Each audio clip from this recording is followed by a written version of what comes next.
My grandson Mike was walking with his head down, shuffling his feet. It was just past 9 a.m., a time when he should have already been in school. I wondered why he was here. Concerned, I called out to him and invited him into the house. As soon as Mike came in, he took off his backpack and sat down on the sofa. "I'll put your backpack here for you." When I picked it up from the floor to move it to the sofa, it was so heavy that it seemed like it could make a loud thud. It was clearly too heavy for just textbooks and notebooks. "This backpack is awfully heavy." As I muttered in surprise, he suddenly burst into tears. It was as if some tension inside him had snapped, and his tears wouldn't stop for a while. It's all my fault." "What?" Sniffling, he slowly began to speak. She said kids who aren't smart have to do this or else. Crying, Mike opened his backpack. When I saw what was inside, I trembled with anger. Why would anyone make him do something like this? Shaking with rage, I picked up my smartphone. I wasn't sure what kind of expression I had, but Mike looked at me with slightly fearful eyes. Maybe I had a scary face at that moment. "I'm just going to make a quick call." I tried my hardest to put on a smile and left the living room. "My name is Kathy. I live in an apartment a little way from the city center. My only son, Tony, now lives with his son, my grandson, Mike. Tony's wife passed away in an accident about 3 years ago, around the time Mike started elementary school. After the funeral, it seemed like it would be difficult for Tony to recover. However, he said that, while watching Mike sleep peacefully, he made a firm decision. "I'm going to take care of Mike. I'll raise him well, taking care of him for my wife's sake too." From that moment on, he threw himself into being a single father. He managed everything, from attending school events and being a school committee member, to making Mike's breakfast and dinner, as well as doing the laundry. I thought he might give up after a few months, but I remember how, over the phone, he laughed and said, "It's harder than I thought," with a cheerful tone. I realized he must have found it rewarding. Tony worked for a large company, but at the time, he didn't have too much work. However, as his workload increased, he struggled to balance both his job and housework. One time, Mike got a fever at school, and Tony wasn't able to pick him up. This was the first time Tony had ever called me for help. I think he realized he was reaching his limit. After that, he gradually began asking me to help with raising Mike. Fortunately, my apartment is less than 5 minutes away from Tony and Mike's place. On days when Tony knew he would be late due to work, he would let me know in advance, and I would take care of Mike.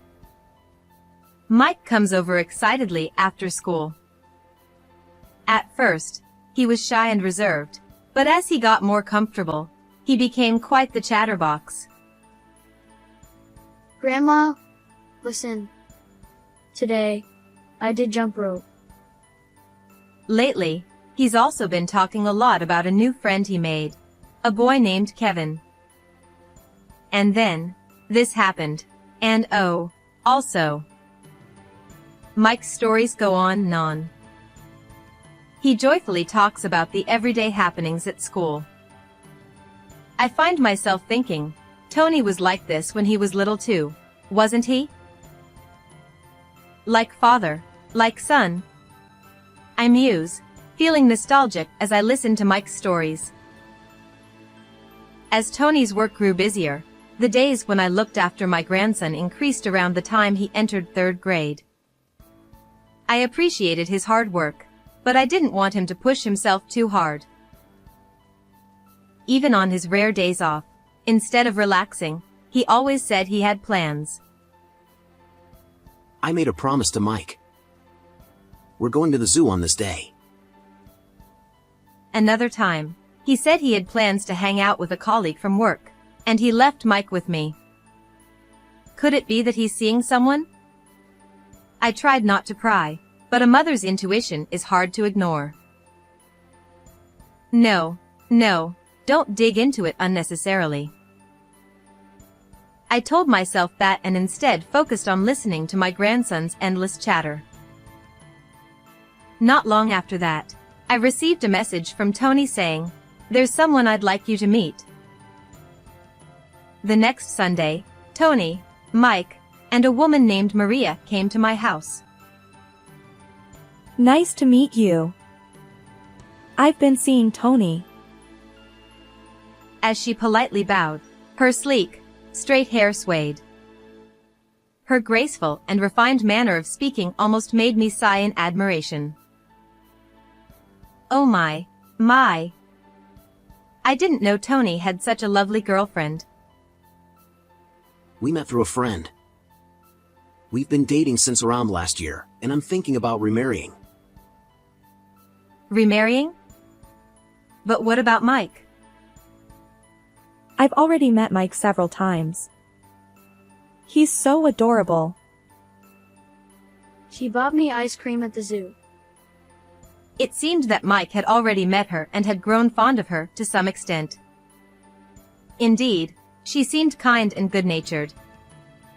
If she was someone both Tony and Mike had chosen, I felt there was no need for concern. I see. Well then, we need to celebrate, don't we? That day, I made a feast to celebrate the beginning of a new chapter for our family. After that, Tony, Maria, and Mike started living together as a family of 3. Now, a few months later, I rarely have the chance to look after Mike, and I feel a bit lonely because of it. One day, I received a message from Tony saying that he would be moving to the city for a job assignment. He mentioned something about being involved in launching a new project, though I didn't quite understand the details. Despite just having started his new life as a newlywed, he already seemed busy. As he had said, a little while later, Tony left for his job assignment. He sent me a short message, "I'm off. Please take care of Maria and Mike." Of course, I was prepared to support them. Becoming a mother so suddenly must be a lot of pressure for Maria. Maria, if you ever need help, don't hesitate to ask me. When I offered her those words, she gave me a gentle smile. Thank you so much. Soon after Tony left for his assignment, Maria occasionally asked me to look after Mike. I was happy to have more opportunities to see my grandson. I gladly accepted, thinking it would be nice to hear Mike's stories again, just like before. I made it a habit to bake pancakes whenever it was time for Mike to come over after school. Grandma, I'm home. Welcome back. The pancakes are ready. I smiled as he shouted with excitement and sat down at the table. Grandma, listen. Today at school. As his cheerful chatter began, I listened attentively. That day, after finishing his pancakes, he did a bit of homework before heading home. On a warm spring day, as I gazed at the fluffy clouds in the sky, I was tidying up the garden. Our apartment complex has a shared garden, and every few months, it's my turn to help with the cleaning. The cleaning is simple, just picking up litter and sweeping around the flower beds. After finishing the sweeping, I happened to look up and saw Mike walking slowly with his head down. Judging by the direction he was coming from, it seemed like he was returning from school. But it was just past 9 a.m., a time when school should have already started. So I wondered why he was here. His expression was gloomy, and he didn't seem like his usual self. Concerned, I called out to him. "Good morning, Mike. Are you already on your way back?" Startled, he looked up at me, but with a downcast face, he shook his head. No. I left early because my stomach hurts. With just that, he turned his gaze away, clearly not wanting to talk, and trudged away slowly. Usually, he would happily call out, "I'm off to school," and leave with a spring in his step. But I had never seen him look as troubled as he did today. I hoped his stomach pain would go away soon, and with that thought in mind, I continued cleaning for the rest of the day. However, this wasn't the only time I saw him walking like that. On another day, when I went outside to take out the trash, I saw Mike again, walking with his head down. On yet another day, when I stepped out to clean, there he was, slowly walking along. His steps were heavy, and even from a distance, he looked tired and drained of energy. What's going on? It doesn't seem like he just forgot something. I also heard from other residents, who had seen him while cleaning the shared garden, that they'd noticed him walking by. They seemed to remember that Mike used to visit my room frequently. Ever since, whenever I looked outside around that time, I saw Mike trudging along, almost every day. I grew increasingly worried. Could something have happened at school? Now that I think about it, he hasn't come over to my house recently. It's been that way ever since the day he left school early, saying his stomach hurt. Could that be connected somehow? Concerned, I called Maria, and her response surprised me. He hasn't been going to school recently. What? Mike hasn't? I was taken aback by her casual response. She went on to explain that Mike would leave for school but just couldn't bring himself to go. Apparently, what should be a 10-minute walk home from school takes him 45 minutes. It was hard to believe just hearing it. But, thinking about the way he's been acting recently, it started to make sense. Did you ask him what's going on? Maria hesitated before saying, "Well, actually." He's been having a hard time keeping up with his studies, and I think that's why school has become tough for him. I gave a short acknowledgement, but Maria, on the other end of the phone, sighed as she said, "I want to help him, but..." There was something detached, almost indifferent, about the way she said it. It felt so different from how Tony would have reacted. Have you talked to Tony about this? I haven't told him anything. I want Tony to focus on his work. Maybe you should say something, at least a word or two? Or perhaps talk to his teacher? Kathy, you're being too meddlesome. Mike will figure things out on his own. Her lack of concern for Mike didn't sit well with me, so I decided to ask her directly. Aren't you worried about Mike?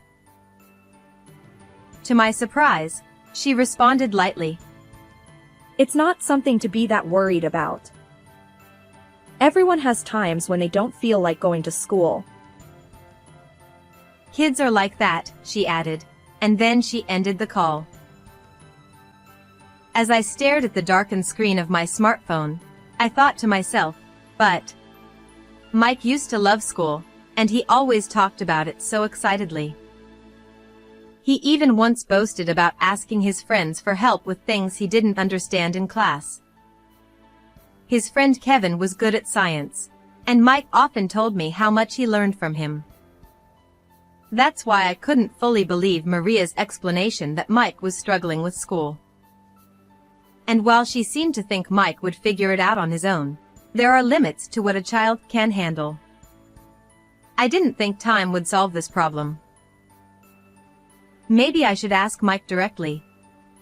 I thought to myself as I pictured his slumped figure. It might seem like meddling, but I couldn't just leave him like this. It felt too cruel.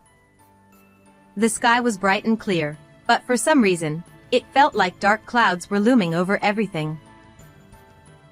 The day after I called Maria, I found myself standing by the flower beds outside my apartment early in the morning. From this spot, I could clearly see if Mike was walking by.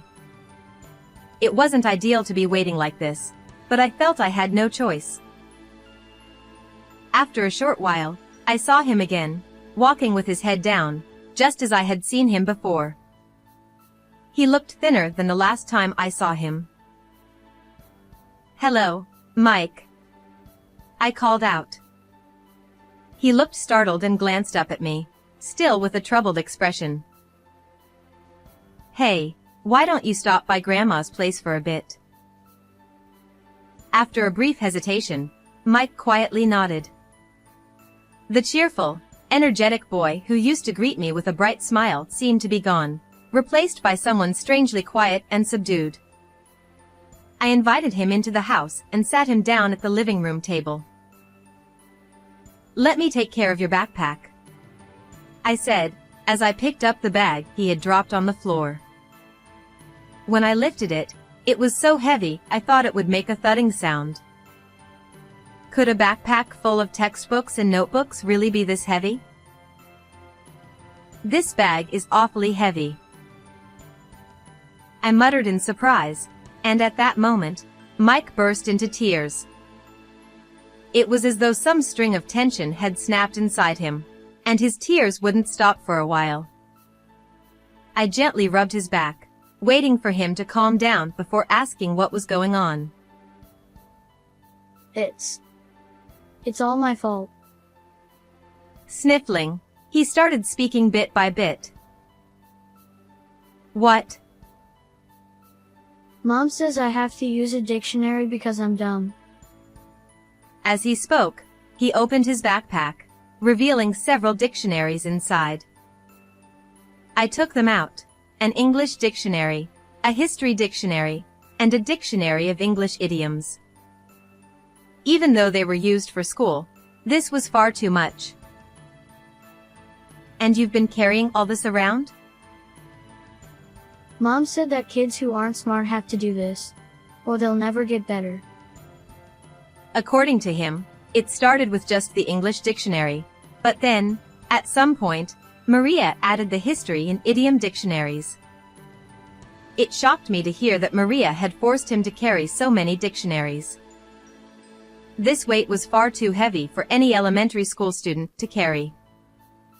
When Mike complained that his shoulders hurt, I had him take off his shirt, and I saw the red, raw marks on his shoulders where the backpack straps had rubbed against him. It was a painful sight. "That must have been hard for you." "Why?" I didn't want to carry all these dictionaries. "You don't need these, right? Aren't there tablets or something you can use instead?" Yeah. But Mom says using paper dictionaries makes me smarter. That's what Maria had told him, and that's why he had reluctantly stuffed his bag with dictionaries. From what I was hearing, this felt less like strict parenting and more like harassment. I couldn't understand what was driving her to do this, but I knew one thing: it was unacceptable. Shaking with anger, I grabbed my smartphone. I had no idea what kind of expression I was wearing, but Mike looked at me with slightly fearful eyes. Maybe I had a scary look on my face. "Grandma, what's wrong?" "Nothing, sweetie. I'm just going to make a quick call." I forced a smile and left the living room. After taking a deep breath, I called Maria. After a few rings, a lazy-sounding voice answered. "Hello? Maria? Can I talk to you for a moment?" I asked, trying to keep my trembling voice in check. In the background, I heard a faint, and a man's voice that I didn't recognize. Now's not a good time. It's nothing. Forget about it. With that, she abruptly hung up the phone. The first part was clearly directed at me, but the latter half seemed to be spoken to the man nearby. Who could that have been? It definitely wasn't Tony's voice, and besides, Tony was away on a work assignment.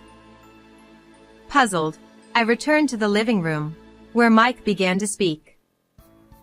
His words shocked me to the core. Maria had been bringing a man, who wasn't Tony, into the house while Mike was at school. Mike found out about it one day when school ended early. Ever since then, he had been spending most of his afternoons at the park, trying to kill time. She had also been imposing food restrictions on Mike. Taking advantage of Tony's absence, she had started slacking on meals. When Dad was here, she would make omelets or whatever I wanted. He said this, his head hanging low. Apparently, Maria had told him that if he ever told anyone about the situation, she would never cook for him again. So, he kept quiet, enduring his hunger. That day, when I saw him walking past while I was cleaning the garden, he must have been hiding his discomfort. In a world where he should have been eating until he was full and enjoying school, he was instead growing thinner, walking back and forth between school and home with painful marks on his shoulders. What kind of person would subject a young child to this? My anger flared up even more as I trembled, clutching my smartphone. Mike. Grandma is going to your house now. I'm going to have a talk with Maria. But she told me I'm not allowed to go in if a man's there. Don't worry, leave this to Grandma. I borrowed Mike's spare key and told him to stay here while I headed out of the apartment. Tony's apartment was right nearby. I used the key Mike had given me to enter. Wah. Kathy? What are you doing here? I found myself face to face with Maria and an unfamiliar man standing in the entryway. It seemed she had been about to send the man off. The man gave Maria an awkward look, clearly hoping for her to provide some sort of cover. But before Maria could do anything, she tried to slip past me and rush out the door. Wait. I quickly grabbed her hand and pulled her back. Let go of me. This has nothing to do with me. Nothing to do with you? Of course it does. Explain yourself. I motioned for the man to come inside as well, and we all went into the living room. I made the two of them sit down on the floor and asked for an explanation of what had been going on. Sir, we haven't met before. I'm her mother-in-law, I said calmly, introducing myself. The man's eyes widened in surprise. And what exactly is your relationship? I don't know him. Maria answered immediately, leaving the man shocked. Wasn't he her boyfriend? You said this was your place, so why is your mother-in-law here? He asked, bombarding her with questions. It seemed Maria had been pretending to be single and cheating. Now that I looked closer, I noticed Maria wasn't wearing her wedding ring. Whenever she came over with Tony, she always had it on. Kathy, why are you here? If you were going to come, you could have at least made an appointment. Don't change the subject. Mike's been struggling so much because of you. In truth, struggling was putting it lightly. I wanted to yell at her right then and there, but I held myself back from acting childish. I forced myself to remain calm and continued. You told Mike not to come home and to spend his time in the park, didn't you? I did not. You stopped making proper meals for him and were off having an affair, weren't you? I wasn't.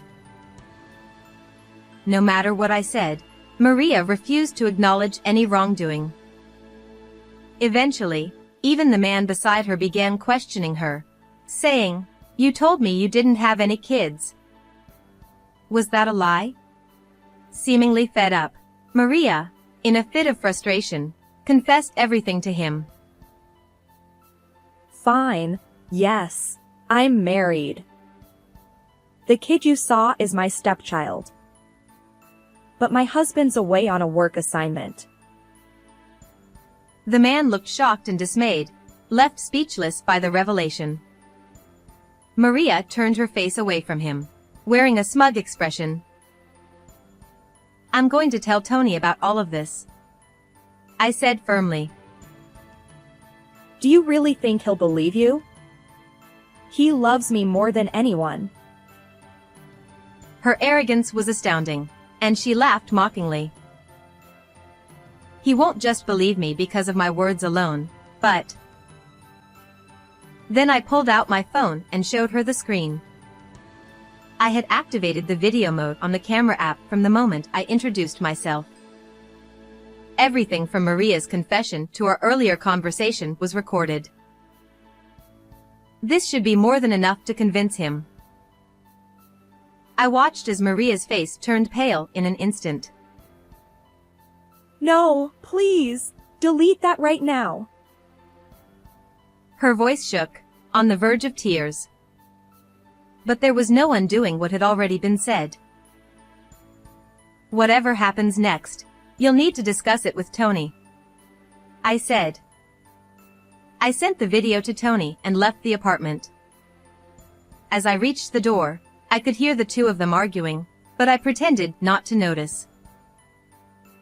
The day after everything came to light, Tony hurried back home. It just so happened that there was a long holiday weekend, so they spent 3 full days discussing everything as a family. Of course, there were many things the couple needed to talk about privately, so I took care of Mike for one of those days.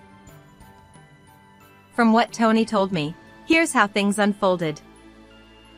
At the beginning of their marriage, Maria genuinely found Mike to be cute. She thought she could make it work with this family. But soon, she noticed that Mike was very talkative. When he came home from school, he would go on and on, never stopping.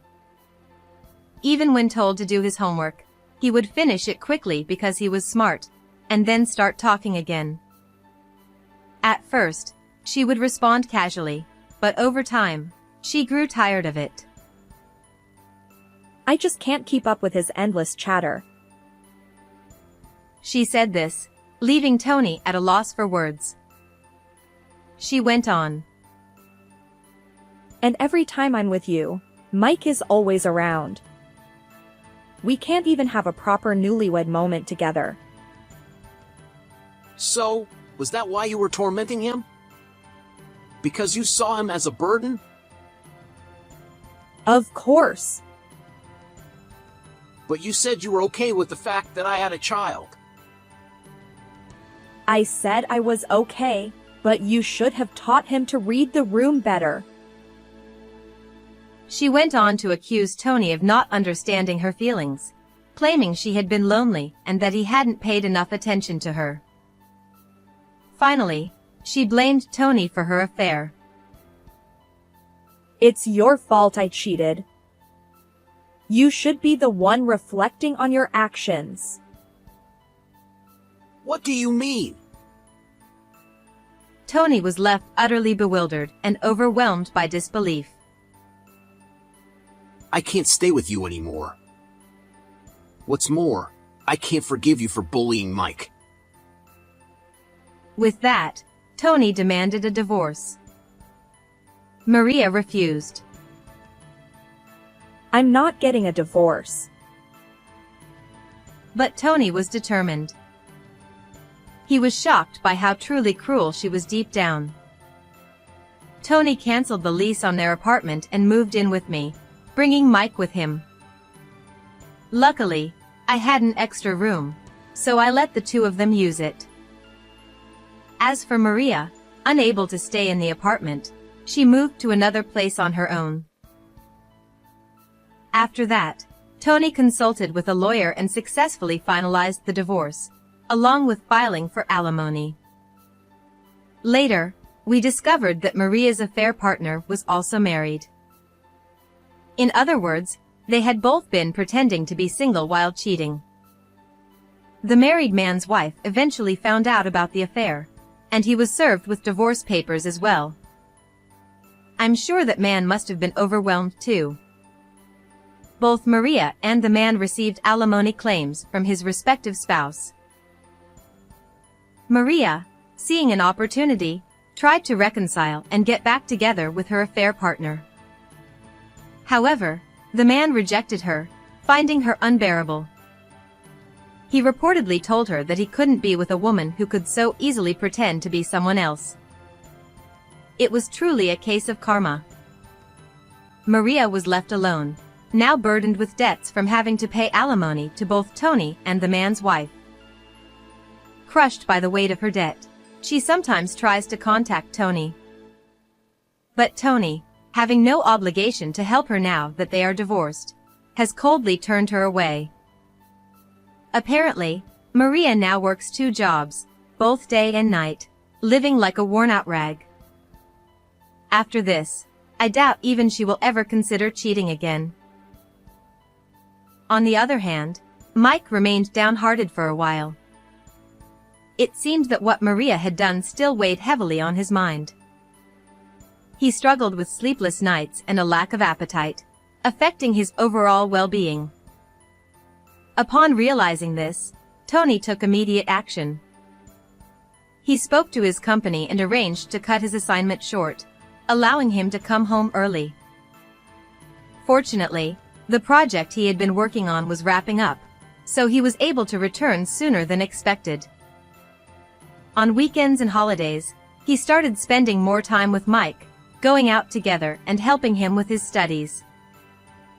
At night, when Mike couldn't sleep, Tony would sometimes sleep next to him. I, too, made sure to be involved in caring for my grandson, keeping a close eye on his recovery. Gradually, Mike's appetite began to return, and he started focusing on his studies again. At one point, he couldn't even bring himself to eat pancakes, but now he devours them with ease. Tony and I both breathed a sigh of relief as we saw his appetite return. Mike, who had always been an active boy, even started jumping rope at the park again. Grandma, do you think I'll be able to play with Kevin again? He paused mid-jump, quietly voicing his concern. I reassured him. Of course. I'm sure Kevin's waiting for you too. With help from his teacher, Mike was slowly able to start attending school again, beginning with visits to the nurse's office. Little by little, Mike recovered, and within 6 months, he was back to going to school regularly. He admitted he was nervous when he first stepped back into the classroom. But as he spent more time with his classmates, he quickly fit back in. When he came home, his face would light up as he excitedly recounted everything that happened during the day. Grandma, guess what? Today, Kevin and I played during lunch break. It seemed that Mike had rekindled his friendship with Kevin. Next month, there's going to be a birthday party, and Mike has been invited. That's wonderful. Have fun. I want to bring a birthday present. What should I get him?